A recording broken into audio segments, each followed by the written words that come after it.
Hello everyone, myself Vishal.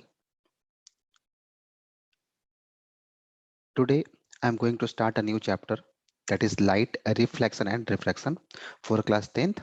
तो आज हम लोग इस वीडियो में देखते हैं ऑप्टिक्स के बारे में, अबाउट लाइट, लाइट क्या होता है, लाइट का नेचर क्या होगा, सोर्सेज ऑफ लाइट और मीडियम ऑफ लाइट। तो चलिए स्टार्ट करते हैं इस लेक्चर को, मूव करते हैं लाइट, रिफ्लेक्शन और रिफ्रैक्शन के ऊपर। आज ये बेसिकली आपका इंट्रोडक्टरी पार्ट होगा इस लेक्चर का। तो इस लाइट, रिफ्लेक्शन एंड रिफ्रैक्शन में सबसे पहले हमें देखना है कि ऑप्टिक्स क्या होता है। देखिए ऑप्टिक्स जो है एक ब्रांच है किसका, फिजिक्स का। ठीक है, जहां पर हम लोग क्या करते हैं, स्टडी करते हैं किसके बारे में, लाइट के बारे में। तो मतलब लाइट के प्रॉपर्टी, लाइट के बिहेवियर के बारे में हम लोग स्टडी करेंगे। फिजिक्स का वो पार्ट क्या कहलाएगा, ऑप्टिक्स कहलाएगा। तो यहाँ से आप एक पॉइंट नोट कर सकते हैं कि optics is a branch of physics which deals with the study of light, that is property and behaviour of light. ध्यान रखेंगे ये ऑप्टिक्स बेसिकली तीन पार्ट में डिवाइड ही, ये ऑप्टिक्स बेसिकली तीन पार्ट में डिवाइडेड है। सबसे फर्स्ट पार्ट को हम लोग बोलते हैं ज्योमेट्रिकल ऑप्टिक्स। सबसे फर्स्ट पार्ट को हम लोग बोलते हैं ज्योमेट्रिकल ऑप्टिक्स, सेकेंड पार्ट को हम लोग बोलते हैं wave optics and third part is called quantum optics. अब बात करते हैं कि ज्योमेट्रिकल ऑप्टिक्स या फिर रे ऑप्टिक्स क्या होता है, वेव ऑप्टिक्स या फिर फिजिकल ऑप्टिक्स क्या होता है, and what is quantum optics. तो देखिए सबसे पहले अगर ज्योमेट्रिकल ऑप्टिक्स की बात की जाए तो हमें पता है कि चैप्टर ही है reflection and refraction of light. तो ज्योमेट्रिकल ऑप्टिक्स क्या करता है, लाइट के रिफ्लेक्शन और रिफ्रैक्शन प्रॉपर्टी के बारे में डील करता है, that is called geometrical optics और रे ऑप्टिक्स। वेव ऑप्टिक्स क्या होगा, तो ये आपके नेचर ऑफ लाइट के बारे में डिस्कस की जाएगी। ठीक है, जहां पर लाइट के नेचर के बारे में डिस्कस की जाएगी, जैसे कि लाइट के पास हम लोग पढ़ चुके हैं कि ड्यूअल नेचर होते हैं, वेव नेचर और पार्टिकल नेचर, जैसे कि इंटरफेरेंस, डिफ्रैक्शन एंड पोलराइजेशन। अगर हम इसकी बात करते हैं तो सारे किसके अंदर आएंगे, वेव ऑप्टिक्स और फिजिकल ऑप्टिक्स के अंदर आएंगे। एंड लास्ट क्वांटम ऑप्टिक्स, ये आपका फिजिक्स का वो पार्ट जहां पर हम लोग लाइट के interaction of light with the atomic entities of matters. ठीक है, जैसे कि फोटो इलेक्ट्रिक इफेक्ट की बात की जाए और इन सब चीजों की बात की जाए जिसको हम लोग क्या बोलते हैं, क्वांटम ऑप्टिक्स के नाम से जानते हैं। ये एक छोटा सा ओवरव्यू दिया गया आपको, मूव करते हैं नेक्स्ट पार्ट की ओर। यहाँ से इंपॉर्टेंट कुछ बातें होंगी जिसे आपको ध्यान रखना है। सबसे पहले अगर बात करते हैं हम कि लाइट होता क्या है, तो आप सारे बच्चों को पता होगा लाइट जब फॉर्म ऑफ एनर्जी होती है, इसको हम लोग इलेक्ट्रोमैग्नेटिक वेव भी बोलते हैं, और जिससे हम लोग किसी ऑब्जेक्ट को देख सकते हैं। लाइट के बिना किसी ऑब्जेक्ट को देखना पॉसिबल नहीं है। बात तो होती है कि लाइट का सोर्स क्या हो सकता है, तो आपको पता है कि in daytime sun is the ultimate source of light. ठीक है, जैसे कुछ कॉमन सोर्स की बात कर तो फ्लेम हो गए, इलेक्ट्रिक बल्ब्स हो गए, ट्यूबलाइट्स हो गए, सीएफएल हो गए, एलईडीज हो गए, ये सारे हमारे क्या है, सोर्सेज ऑफ लाइट है। लाइट की नेचर के बारे में बात की जाए कि लाइट का नेचर कैसा होता है, तो लाइट एक इलेक्ट्रोमैग्नेटिक वेव है। ठीक है, लाइट क्या है, एक इलेक्ट्रोमैग्नेटिक वेव है which do not contain any particles, जो किसी पार्टिकल को ना कंटेन करता है और जिसको प्रोपेगेट करने के लिए किसी भी प्रकार के मीडियम की भी रिक्वायरमेंट नहीं होती है। ठीक है, लाइट क्या आपका, इसका नेचर कैसा है, इलेक्ट्रोमैग्नेटिक वेव है जो जिसको प्रोपेगेट करने के लिए किसी भी प्रकार की कोई मीडियम की रिक्वायरमेंट नहीं होती है। ठीक है, अब बात करते हैं क्या कि अगर हम स्पीड ऑफ लाइट की बात करें, स्पीड ऑफ लाइट की बात करें तो ये स्पीड ऑफ लाइट क्या होता है, डिपेंड करता है नेचर ऑफ मीडियम के ऊपर। ठीक है, स्पीड ऑफ लाइट जो होता है डिपेंड करता है किसके ऊपर, नेचर ऑफ मीडियम के ऊपर। मतलब ये कि स्पीड ऑफ लाइट आपने जो वैल्यू पढ़ा है 3 × 10⁸ मीटर पर सेकंड वैक्यूम और एयर में, उसी प्रकार ग्लास में, वाटर में, हर जगह स्पीड ऑफ लाइट क्या होती है, वेरी करती है। तो अगर हम स्पीड ऑफ लाइट की वैल्यू कैसे कैलकुलेट करेंगे, तो उसके लिए हमारे पास एक formula that is v = small v × λ। ठीक है, ध्यान रखेंगे इसको हम लोग ऐसे भी लिखा मिलता है यहाँ पे, C = F × λ, जहां पर C क्या होगा आपका, स्पीड ऑफ लाइट होगा, F क्या होगी आपकी फ्रीक्वेंसी ऑफ वेव होगी, और लैम्डा क्या होगा, वेवलेंथ होगा। आपको पता है कि स्पीड ऑफ लाइट मीटर पर सेकेंड में होगा, फ्रीक्वेंसी आपका जो होगा हर्ट्ज में होगा, और वेवलेंथ जो होगी आपकी मीटर में होगी। देखिए फ्रीक्वेंसी ऑफ वेव जो कि हर्ट्ज में है, lambda that is wavelength of wave किस में होगा, मीटर में होगा। और ऐसा सब बच्चों को पता होगा, इसका वैल्यू 3 × 10⁸ मीटर पर सेकेंड होता है एयर के लिए, और स्लाइटली डिफर करता है वैक्यूम के लिए, बट हम लोग उसको एज्यूम करते हैं कि एयर और वैक्यूम इसकी वैल्यू 3 × 10⁸ मीटर पर सेकेंड है। अब देखिए जरा सा इलेक्ट्रोमैग्नेटिक के बारे में बात की जाए, इलेक्ट्रोमैग्नेटिक वेव के बारे में बात की जाए, तो ये आपको दिख रहा होगा एक इलेक्ट्रोमैग्नेटिक वेव जिसमें गामा रे है, एक्सरे है, अल्ट्रावायलेट रे है, इंफ्रारे, माइक्रोवेव और रेडियो वेव। कुछ आपको पावर दिख रहे होंगे 10⁻⁻13 रेंज से लेकर 10⁻6 रेंज तक होता है। अब इस सारे इलेक्ट्रोमैग्नेटिक वेव के हम लोग एक छोटे से पोर्शन को ही क्या कर सकते हैं, देख सकते हैं। ठीक है, एक छोटे से पोर्शन को हम लोग देख सकते हैं, और इसको हम लोग, इस छोटे से पार्ट को हम लोग बोलते हैं visible light. That is called visible light. मतलब हम कुछ ही पार्ट को देख सकते हैं, उस पूरे इलेक्ट्रोमैग्नेटिक वेव के पार्ट को हम नहीं देख सकते हैं, कुछ पार्ट को देख सकते हैं, that is called visible light. Okay, और इसको हम लोग विजिबल स्पेक्ट्रम के नाम से भी जानते हैं। तो कितने रेंज तक के लाइट को हम लोग देख सकते हैं? देखिए अगर नैनोमीटर की बात की जाए तो 400 नैनोमीटर से लेकर के 750 नैनोमीटर तक के लाइट के रेंज को आप देख सकते हैं। विजिबल लाइट का मतलब क्या हुआ? देखिए विजिबल लाइट का मतलब ये हुआ कि ऐसा लाइट जो व्हाइट लाइट है, सन लाइट है, कॉम्बिनेशन ऑफ 7 डिफरेंट कलर से। आपने एक वर्ड सुना होगा विवग्योर। ओके, आपने एक वर्ड सुना होगा VIBGYOR, विवग्योर। That is red to violet. देखिए वायलेट, रेड वाला पार्ट यहाँ रहा, वॉयलेट वाला पार्ट यहाँ रहा। ठीक है, V for violet, I for indigo, B for blue, G for green, Y for yellow, O for orange and R for red. ये बात ध्यान रखेंगे। अब देखिए अगर मैं एज्यूम करूं that is the right side, और ये वाला पार्ट आपका लेफ्ट साइड है। ठीक है, अब देखिए जैसे आप लेफ्ट से राइट जा रहे हैं एनर्जी इंक्रीज कर रही है। ठीक है, और जैसे आप राइट से लेफ्ट जा रहे हैं तो वेवलेंथ क्या हो रहा है, डिक्रीज हो रहा है। तो ध्यान रखेंगे, जिसका वेवलेंथ लेस होगा, जिसका वेवलेंथ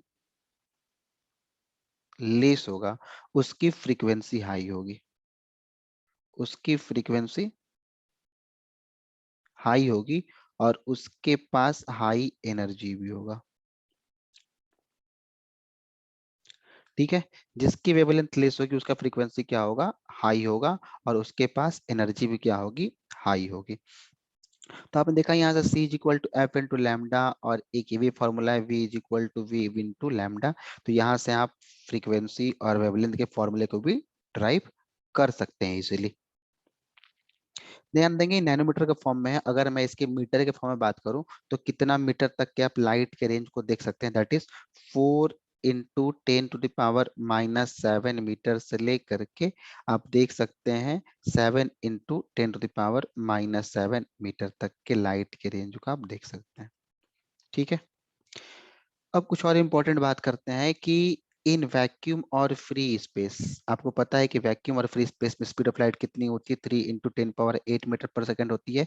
देखिए एयर में, और air, in air the speed of light is almost same. Okay, air में भी स्पीड ऑफ लाइट क्या होती है, बिल्कुल ऑलमोस्ट सेम होती है। Whereas in glass and water it reduce considerably. पहले बताया गया कि डिफरेंट डिफरेंट मीडियम में स्पीड ऑफ लाइट क्या होती है, डिफरेंट होती है। अब देखिए वेवलेंथ रेंज जो विजुअल लाइट्स का होता है, जैसे विवग्योर था, वो मीटर के फॉर्म में कितना है, मैंने मतलब पहले बता दिया आपको कि 4 × 10⁻⁻7 मीटर से लेकर के 7 × 10⁻⁻7 मीटर का रेंज तक के आप लाइट को देख सकते हैं। इंपॉर्टेंट पॉइंट रहेगा। अब देखिए light does not contain any particles, पहले बताया गया आपको according to electromagnetic wave, but ये कैरी करती है एनर्जी को। ठीक है, और इसी एनर्जी को हम लोग फोटोन के नाम से जानते हैं, that energy is called photon. Okay, light is suppose to have a massless particle. Light को हम लोग क्या एज्यूम करते हैं कि लाइट एक मासलेस पार्टिकल है, और उसकी यूनिट जो होती है वो क्या होती है, फोटोन होती है। किसके फॉर्म में बताया गया कि एनर्जी कैरी करती है, एनर्जी किसके फॉर्म में होती है, फोटोन के फॉर्म, दैट इज पैकेट के फॉर्म में होती है। अच्छा आपको पता ही है कि लाइट ट्रेवल करती है स्ट्रेट लाइन में। ठीक है, स्ट्रेट लाइन इन वैक्यूम और इन होमोजीनियस ट्रांसपेरेंट मीडियम। और लाइट की ऐसी प्रॉपर्टी को हम लोग क्या बोलते हैं, रेक्टिलिनियर प्रोपेगेशन ऑफ लाइट बोलते हैं। Light consist of electromagnetic wave, दिखा दिया गया आपको कि इलेक्ट्रोमैग्नेटिक वेव क्या था, ओके। और जो which are transverse in nature, electromagnetic wave क्या होती है, ट्रांसवर्स नेचर की होती है। अब देखिए ये है एल्बर्ट आइंस्टीन,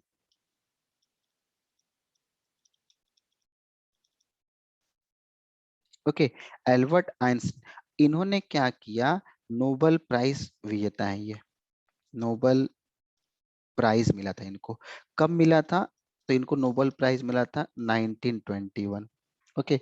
1921 में नोबेल प्राइज मिला था, किस चीज के लिए, इन्होंने प्रूफ किया था कि, इन्होंने प्रूफ किया था कि लाइट जो होती है, ओके, लाइट जो होती है वो पार्टिकल नेचर की होती है, लाइट इज अ पार्टिकल।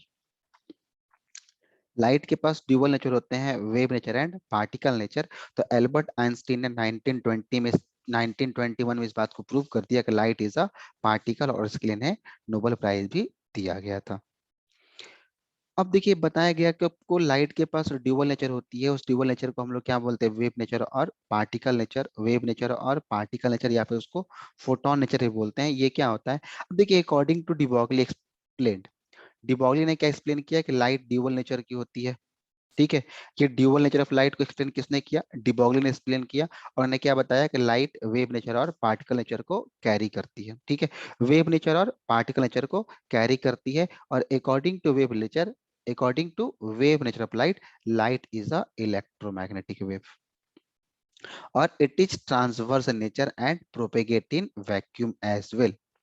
और फोटो इलेक्ट्रिक इफेक्ट आपने नाम सुना होगा, that is photo electric effect को एक्सप्लेन किया गया था पार्टिकल नेचर ऑफ लाइट के बेस पे। मतलब with the help of theory, Einstein explain the photo electric effect, और इन्होंने इस चीज साबित कर दिया था कि it behave as a particle, और इसी के लिए इन्हें क्या मिला था, नोबेल प्राइज भी दिया गया था। सोर्स ऑफ लाइट की बात करते हैं, लाइट का सोर्स क्या है। तो आपने देखा कि लाइट के बहुत सारे सोर्स है, बट हमें दो मेन सोर्स के बारे में जानने हैं। जैसे पहले दिखाया गया आपको कि sun is ultimate source of light, tube light, bulb, CFL, LEDs, okay. But यहाँ देखते हैं कि लुमिनस ऑब्जेक्ट, लुमिनस सोर्स और नॉन लुमिनस सोर्स के बारे में। अब लुमिनस क्या होते हैं और नॉन लुमिनस क्या होते हैं, तो वैसे ऑब्जेक्ट जिसके पास अपना खुद का लाइट होता है, ठीक है, वैसे object which by themselves emit light is known as luminous object. वैसे ऑब्जेक्ट जिसके पास अपना खुद का लाइट होता है, that is called luminous object. जैसे कि सन के पास अपना खुद का लाइट है, स्टार एक नेचुरल लुमिनस सोर्स है, इलेक्ट्रिक लैंप, कैंडल, ओके, ये सारे के सारे क्या है, लुमिनस सोर्सेज हैं। तो नॉन लुमिनस क्या होगा, नॉन लुमिनस वैसे ऑब्जेक्ट्स होते हैं which do not emit light, जिनका अपना खुद का लाइट नहीं होता है, लेकिन वो विजिबल होते हैं when the light forms luminous object fall on them. But जैसे ही लुमिनस ऑब्जेक्ट से उस ऑब्जेक्ट के ऊपर लाइट आती है, तो ऑब्जेक्ट क्या होता है, दिखाई देता है, विजिबल हो जाता है, that is called non luminous object. जैसे आपने देखा होगा, आपके घर में एक बल्ब लगा होगा, और उस कमरे के अंदर बहुत सारे ऑब्जेक्ट्स होंगे, जैसे आप उस बल्ब को ऑफ कर देते हैं, तो आपके रूम के किसी भी चीज को देखना पॉसिबल नहीं हो पाता है। क्यों, क्योंकि उसमें जितने सारे ऑब्जेक्ट वो क्या है, नॉन लुमिनस है।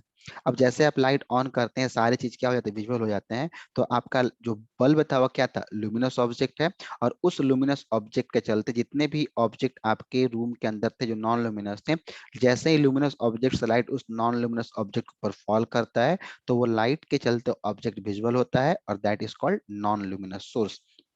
तो और कुछ एग्जांपल देखते हैं, मून है, प्लैनेट्स है, वुड है, टेबल है, ये सारे के सारे क्या है, नॉन लुमिनस सोर्स है, किसके, ऑब्जेक्ट्स के। मूव करते हैं मीडियम ऑफ लाइट। तो आपने पढ़ सुना होगा, ट्रांसपेरेंट मीडियम, ट्रांसलूसेंट मीडियम और opaque, okay. Transparent object, translucent object and opaque object. Substance through which light, वैसे सबस्टांस जिससे लाइट क्या कर सकती है, प्रोपेगेट कर सकती है, ट्रेवल कर सकती है, और या फिर उससे ट्रेवल करने की कोशिश करती है, उसी को हम लोग क्या बोलते हैं, मीडियम ऑफ लाइट बोलते हैं, ठीक है। तो सबसे पहले बात करते हैं ट्रांसपेरेंट ऑब्जेक्ट के लिए। तो वैसा object that allow light to pass through them, okay, वैसा ऑब्जेक्ट जिससे लाइट कंप्लीटली क्या हो जाए, पास हो जाए, उस टाइप के ऑब्जेक्ट को हम लोग ट्रांसपेरेंट ऑब्जेक्ट बोलते हैं, ओके। जैसे कि ग्लास हो गया, वाटर हो गया, एयर हो गया, सारे के सारे कैसे ऑब्जेक्ट हैं, ट्रांसपेरेंट ऑब्जेक्ट है।